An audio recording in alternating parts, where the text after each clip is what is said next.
Okay, from the class of 58, all the way from Mexico, comes Judy Snyder.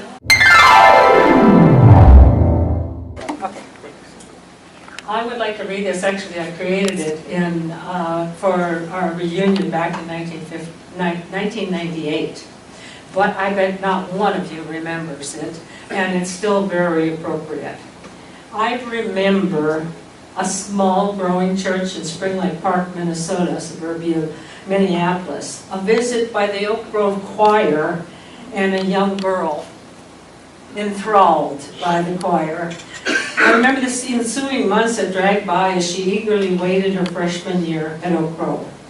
I remember my first days at Oak Grove, playing a piano solo at talent night while Warren Elness made the curtains dance and the audience laughed. And I had no idea why. I'm up there playing and he's making the curtains dance and everyone's laughing.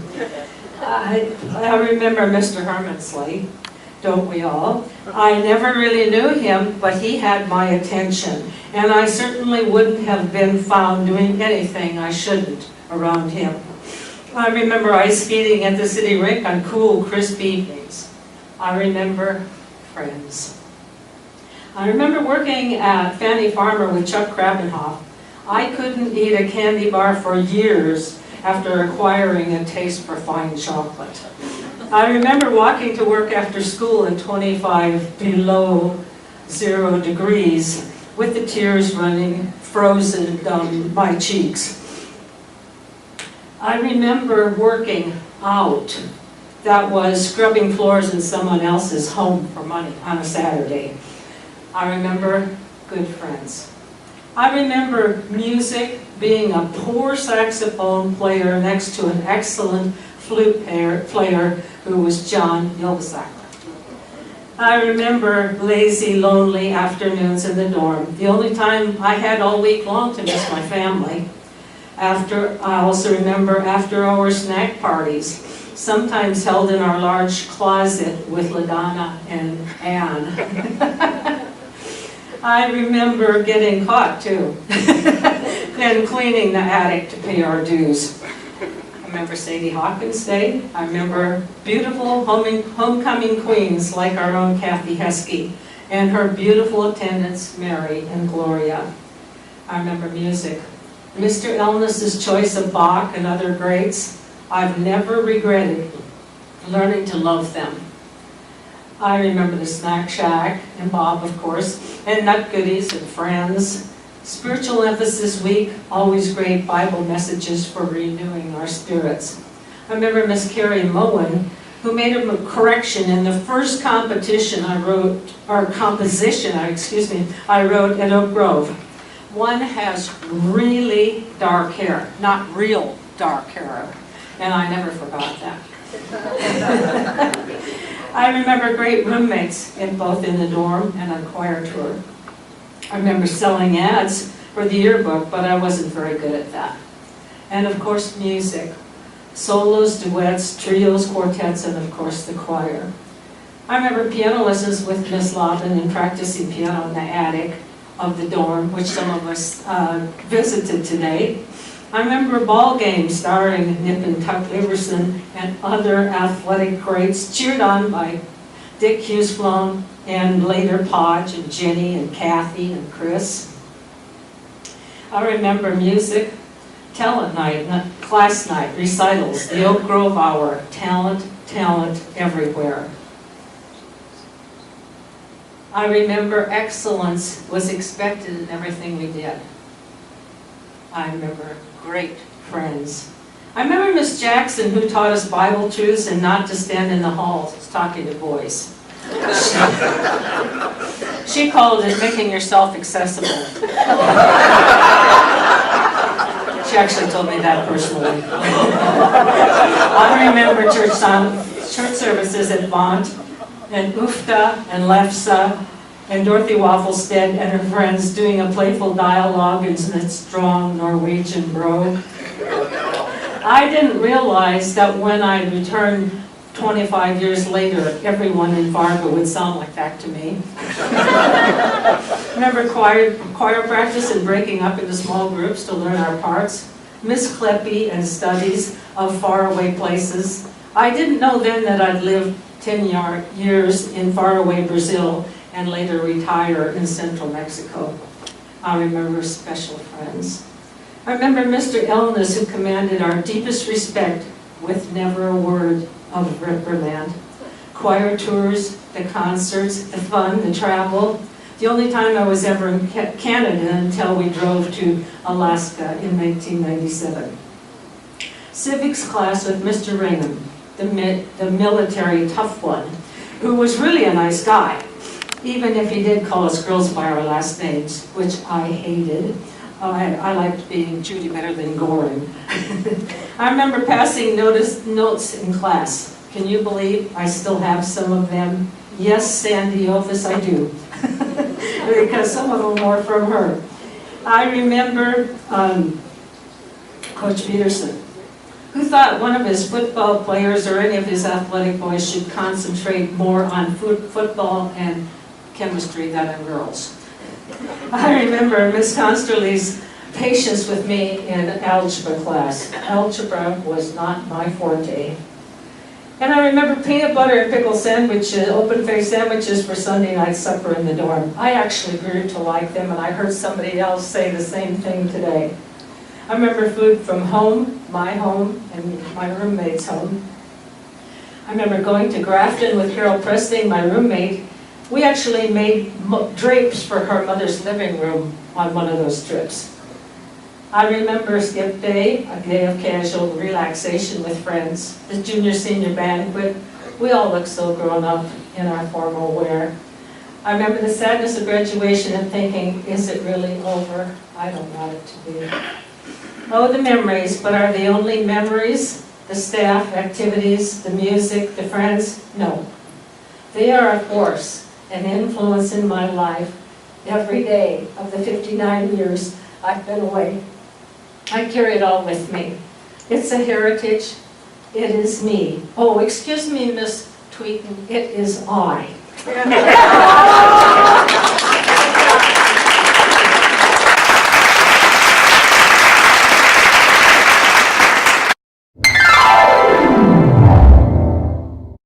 I'm going to keep it really short. And I couldn't let this time go by without thanking you. That's what I'm here to do, is to say thank you. I don't know how many of you in this room were at Oak Grove in the fall of '53. But two strange-looking girls showed up at Oak Grove, not speaking English, or very little English. And we had actually been only a few months in this country when my dad got a house on 80 South Terrace. And we had, needless to say, we were teenagers, we were not happy. We gave her parents quite the fits because we had cried for all those months. We didn't want to be here. We wanted to be home with our friends in Norway. But here we are. We landed in South Terrace, and we have Malvina and Curtis Moe on one side. We have Eleanor and Maynard Rensvold on the other side. We have Ruthie Stenson across the hall, across the street. We have Mavis Danielson behind us. I mean, Rhoda Dahl, kitty corner from our house. Talk about being blessed. And we had been in that house a day when there was a knock on the door, and there was Ruthie, ready to be friends right away. She didn't care if we couldn't talk. We looked strange. We talked strange. And then all of you, when we started school, I don't remember any of you making fun of us or treating us any different. Of course, I also have to tell you, several of you could actually speak Norwegian. And you still have talked to me today. You know, I can't tell you how much we appreciated it. Of course, my favorite teacher, I got to say, for all those years was Martha Kleppe, Miss Kleppe. She spoke, you didn't know that, but she spoke absolutely perfect Norwegian. And she would not let us take advantage of it. And I remember one time, she's standing at the at the blackboard, and she's writing. With her back to us, she's writing composition, and her hand stopped, and you could tell she was thinking. She turned around, she looked at Tora and me, and she said, "Stil." That's the word in Norwegian for composition. That was one of the few, but after that, she wouldn't let us take advantage of the fact. Once in a while, she'd give a word like that, but she knew we were lost. But I just wanted to tell you all, thank you for what you did for us. Because by the time we finished Oak Grove, my dad said we were planning to go back to Norway. And we did. We went back. In May of 1960. We were there all summer till August. But we felt that this country was our country, and so we came back. And you were a big part of our decision to make this country our home. So I wanted to say thank you. How do you say thank you?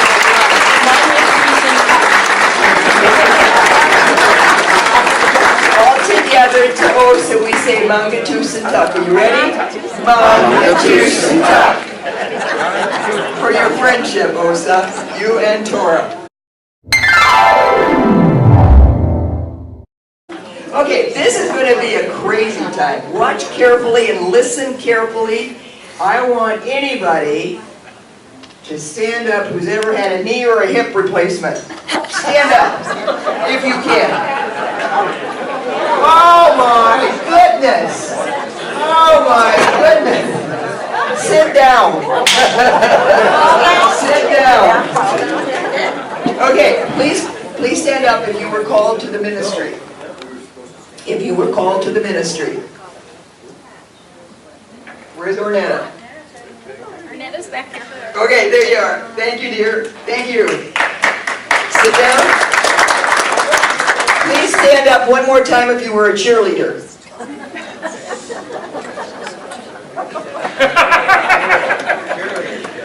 Thank you. Okay, now this is a story, and I'm going to preface it. David Duncan had to cancel coming. He was ready to come, but his daughter and his grandbaby came, and he says, "I got to stay home." But David taught 18,140 students math at the University of Northern Iowa for 42 and a half years. So let's see where we stand with teaching. Please stand if you were a teacher, and remain standing if you taught more than 5 years. More than 10 years. More than 20 years? More than 30 years? More than 35 years? More than 40 years? Oh, bless your heart. I love you guys. Thank you for teaching all of us. And wonderful. Okay, stand if you've shared an apartment with other Grovers after graduation. Aha! Aha! Isn't it nice to have friends? Wow. She isn't here tonight, though. Oh. Okay. Stand if you lived in Jackson Hall in 1945 when you were in the 2nd grade. 1945, the 2nd grade. Is he standing up? Oh, yes. Okay. Waha! Okay. Stand if your career... Now, this is important. Stand if your career in life included nitroglycerin, the Polaris missile program, tear gas grenades, ammunition, the camouflage netting, and the Kevlar helmets used by our military forces. There he is, Mr. Jim Wright. Stand if you were president of the Dairy Women of North Dakota. There she is!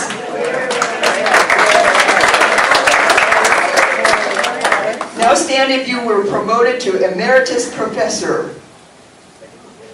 Ta-da! Ta-da! Anybody married more than 56 years? Stand up. Were you 12 years old when you got married? Wow! Okay. Oh my goodness, you guys fell in love early, didn't you? Nice job. Okay, so I need to tell you this. Joanne Rust, who's not here tonight, she actually worked in the United States Treasury next to the White House. Wow. Okay, now this is kind of fun. I want sisters to stand up. Sonia and Shirley. Joanne and Kathy. Evangeline, Junice, and Karen. All sisters who went to Oak Grove. Any more sisters that I missed? Sharon and Gwen. Sharon and Gwen. Any brothers that I missed? Oh, well, you know the boys. Thank you. So for a moment, Kurt would like to say a word. Come up, Kurt.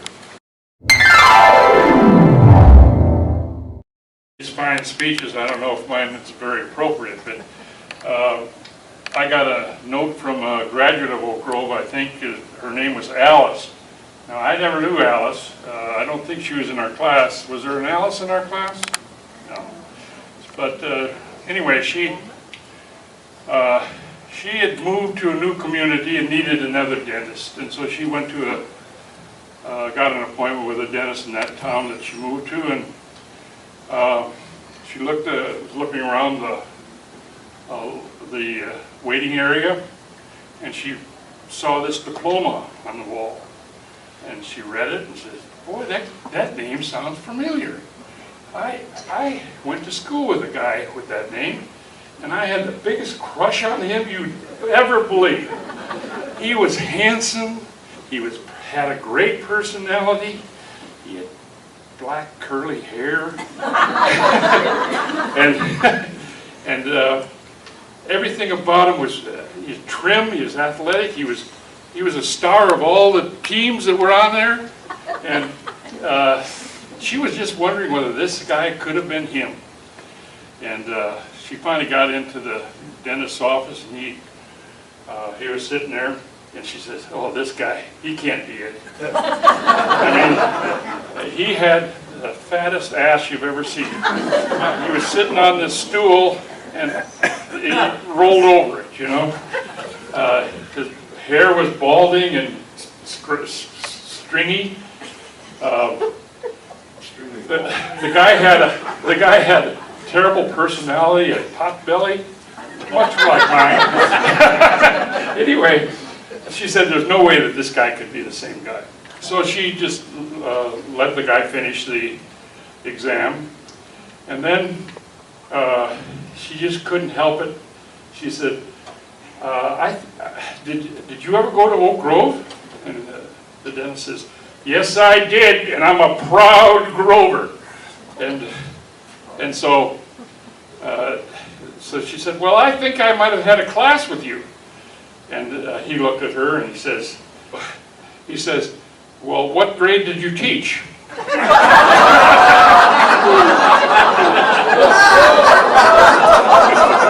Oh, he's so bad. This guy hasn't changed in 6 years, has he?